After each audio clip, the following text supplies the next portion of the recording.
And here with us now from Madison, the man in the middle of all of this, Wisconsin Governor Scott Walker. Governor, welcome to Meet the Press.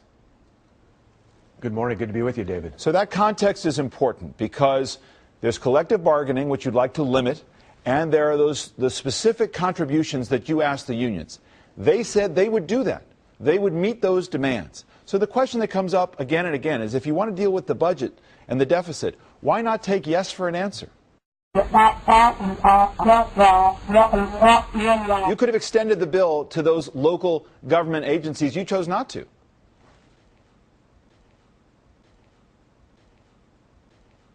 All right, but let me be clear. If the unions, who it seems to me have been clear in saying that they would agree to those extra contributions, if they did that, and you say you're concerned about the budget shortfall, why not accept that? We can't do that. We're broke. Governor, if you're really serious about the state being broke, you have a deal that you could take to get the contributions you need to solve the problem at hand. We can't do that. We're broke. Why not separate that out from your views about collective bargaining?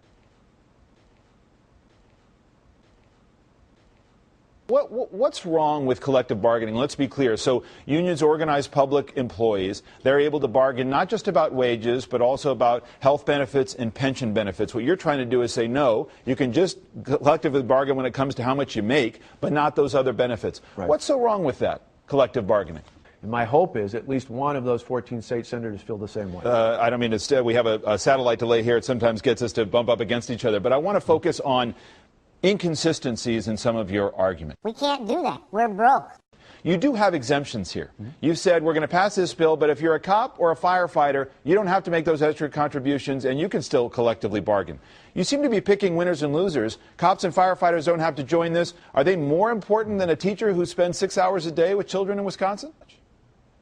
Are they more important than a teacher who spends 6 hours a day with children in Wisconsin?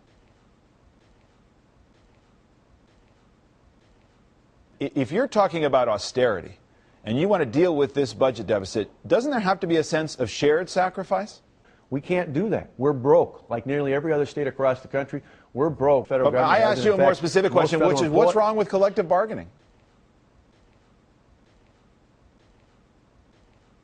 You were the subject of a crank call, a liberal blogger who was trying to draw you into a conversation about all of this, and you had a serious conversation, not knowing who you were talking to, and you talked about Ronald Reagan and him taking on the unions and the air traffic controllers, and you talked about putting this moment in some kind of context. This is part of what you said. I'm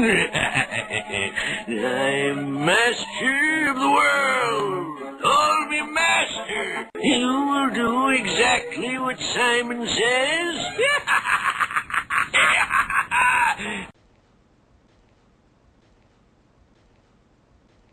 Governor, final question here. I want to clarify something. In the course of this prank, this crank call that you got, it was suggested by someone who was a liberal blogger that you might think about planting troublemakers into the crowd. And you said, quote, we thought about that. Is that right? You really thought about trying to bust up physically these protests? Well, because we've seen that actions speak louder than words. Governor Walker, we will leave it there. Thank you very much. Thank you, David.